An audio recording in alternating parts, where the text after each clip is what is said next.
marché de plus en plus compétitif.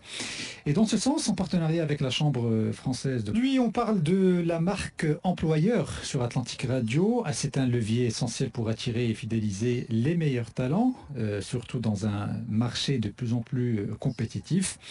Et dans ce sens, en partenariat avec la Chambre française de commerce et d'industrie du Maroc, la plateforme Le Spécialiste du recrutement Recrute vient d'organiser une matinée d'excellence autour de ce thème, réunissant des entreprises de référence. Et pour en discuter, je reçois ce matin Philippe Montant, directeur général de Recrute. Bonjour et bienvenue sur Atlantic Radio. Bonjour Adil et merci de me recevoir. L'événement que vous avez organisé tout récemment avec la CFCIM s'est concentré, comme je disais en introduction, essentiellement sur cette notion de la marque employeur. Pour commencer, est-ce que vous pouvez nous expliquer pourquoi ce concept, si j'ose dire, est devenu très important et un enjeu stratégique pour les entreprises marocaines? En fait, je vais résumer ça en deux points importants. En fait, on a mené récemment des enquêtes avec le BCG sur un certain nombre de sujets, et notamment sur ce thème de l'attractivité. Et en fait, on se rend compte aujourd'hui, à la fois quand on interroge les collaborateurs, qu'il y en a globalement 1% qui ne prévoient pas de quitter leur entreprise à court moyen terme.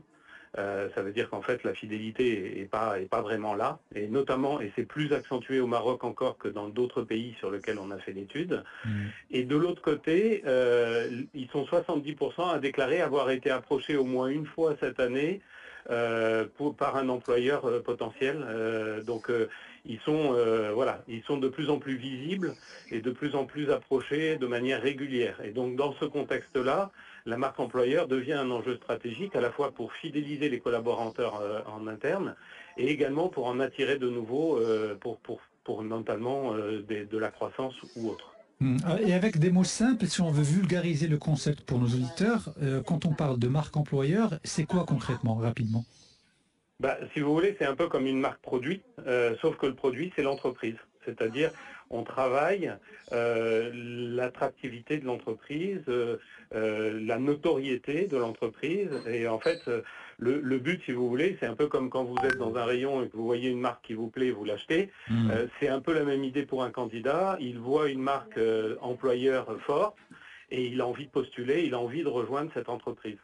Et donc, en fait, c'est travailler cet aspect-là. Et cette marque, cette image de marque, elle est travaillée, comme vous dites, j'imagine, notamment grâce, entre autres, aux fameux labels qui sont octroyés à telle ou telle entreprise. Et dans ce sens, lors de cette matinée d'ailleurs, vous avez mis en avant deux labels en particulier, Feel Good et Crunchy, qui regroupent plus de 70 grandes entreprises. Alors, quels critères permettent d'obtenir justement ces labels, et en quoi cela, le fait qu'une entreprise marocaine, par exemple, reçoive tel ou tel label, renforce justement l'attractivité des entreprises auprès des chercheurs d'emploi et des talents?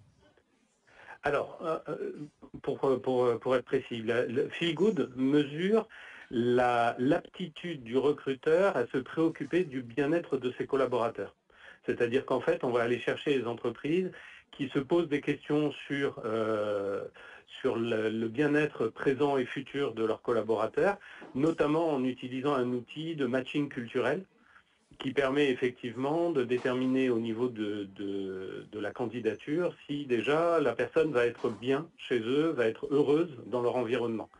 Donc ça, c'est le label Feel Good, et c'est donc ça récompense les entreprises qui à la fois partagent leur culture d'entreprise de manière ouverte avec le marché et se préoccupent effectivement de cet aspect-là au moment du recrutement et pas seulement des compétences techniques.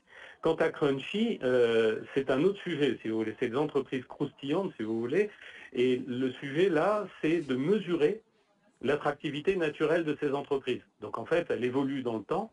Et nous, en fait, on recalcule tous les jours, et c'est basé sur un an de data. Donc, on a des dizaines de millions de données qui sont analysées et qui permettent de sortir, en fait, un scoring par entreprise qui mesure simplement est-ce que cette entreprise elle est naturellement attractive pour les candidats. Alors, l'un des points clés qui a été abordé lors de cet événement, c'est très intéressant, la réduction potentielle des coûts de recrutement grâce à une marque employeur bien établie. Est-ce que vous pouvez nous expliquer comment cela fonctionne concrètement et quels avantages cela représente pour, là aussi, les entreprises marocaines? Si vous voulez, en fait, l'entreprise, elle doit à la fois fidéliser ses collaborateurs internes et en attirer de nouveaux. Plus la marque employeur est forte, et plus l'entreprise va recevoir déjà naturellement des candidatures spontanées de partout parce que tout le monde veut les rejoindre. Donc en fait, en termes de coût de sourcing de candidats, déjà, c'est hyper important parce que ça permet effectivement d'avoir les candidats qui toquent à la porte plutôt que d'être obligés d'aller les chercher. Et en plus, s'ils ont une bonne marque employeur et une bonne attractivité, et ben derrière, c'est les meilleurs candidats qui veulent rentrer chez eux. Et donc tout ça, c'est très vertueux pour le coût de recrutement. Et après, en interne, si vous avez une marque employeur forte, vous fidélisez vos collaborateurs, donc ça vous évite de les perdre et d'engendrer des coûts de recrutement à nouveau, surtout qu'un collaborateur qui part, c'est de la formation qu'on a investi sur lui, etc. etc. Donc au final, en fait, c'est vertueux sur tous les points d'avoir une bonne marque employeur. Et j'imagine que le fait d'établir une marque employeur forte, ça ne peut s'inscrire que sur le très long terme. C'est un travail qui ne se fait pas dans un laps de temps réduit. D'où ma prochaine question, dans un contexte de la fidélisation des talents qui devient une réalité de plus en plus. Est-ce que vous pensez que les entreprises marocaines sont prêtes à investir justement dans des stratégies, non pas court-termistes, mais à long terme, au-delà du simple fait de recruter le bon profil au bon moment? Si vous voulez, il y en a de plus en plus qui partent dans cette direction-là parce qu'elles se rendent compte qu'elles peinent à recruter et que même quand elles ont trouvé le talent qu'elles voulaient, lui, il ne veut pas les rejoindre.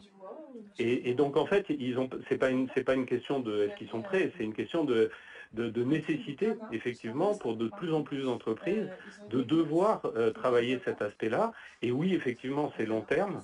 Alors après, c'est comme travailler une marque produit. On peut faire une campagne, on peut faire des choses beaucoup plus long terme et ancrer durablement en fait la marque employeur sur le marché. Mais après, oui, il y a de plus en plus d'entreprises qui sont prêtes à le faire. Les entreprises, notamment les entreprises multinationales, ont l'habitude de le faire et depuis longtemps. Les entreprises marocaines, ça y est, elles s'y mettent et elles ont bien compris l'intérêt et elles ont d'énormes atouts vis-à-vis des multinationales pour potentiellement inverser la tendance d'attractivité qui aujourd'hui était plutôt côté multinational que grandes entreprises marocaines. Alors j'ai une dernière question à vous poser. Vous établissez périodiquement, régulièrement des enquêtes très intéressantes sur la structure du marché du travail et de l'écosystème des entreprises marocaines. Et j'aimerais savoir quels sont les défis que vous avez peut-être déjà identifiés pour les entreprises marocaines qui souhaitent renforcer leur marque employeur, surtout en 2025, et quelles seraient vos recommandations pour surmonter tous les obstacles que ces mêmes entreprises peuvent rencontrer? Alors en fait, la première chose, c'est la cohérence. C'est-à-dire qu'en fait, on peut investir massivement dans de la communication en disant regardez, on est les plus bons, on est les meilleurs. Le problème, c'est que tout se sait. On n'est pas sur un marché énorme et tout se sait. C'est-à-dire que si les collaborateurs, eux, ils sont maltraités en interne, ça ne sert à rien d'essayer de faire de la communication en externe. Donc ça, c'est le premier point. Il faut d'abord travailler son interne, s'assurer qu'effectivement on est aux normes sur ce sujet-là, sur la manière de gérer les collaborateurs, et enfin de communiquer en externe sur ses succès pour pouvoir effectivement le faire savoir, parce que les collaborateurs notamment sont un énorme vecteur de communication également. C'est-à-dire si vous avez, je sais pas moi, 100 collaborateurs et que les 100 collaborateurs parlent de leur entreprise à l'extérieur parce qu'ils sont ravis d'y travailler, vous avez déjà un bon début de marque employeur sans avoir investi un dirham. Mais il faut effectivement... voilà. Donc le premier point, c'est la cohérence, c'est-à-dire ne pas vouloir mettre la charrue avant les bœufs, ne pas vouloir communiquer avant d'avoir déjà effectivement construit cette marque employeur en interne.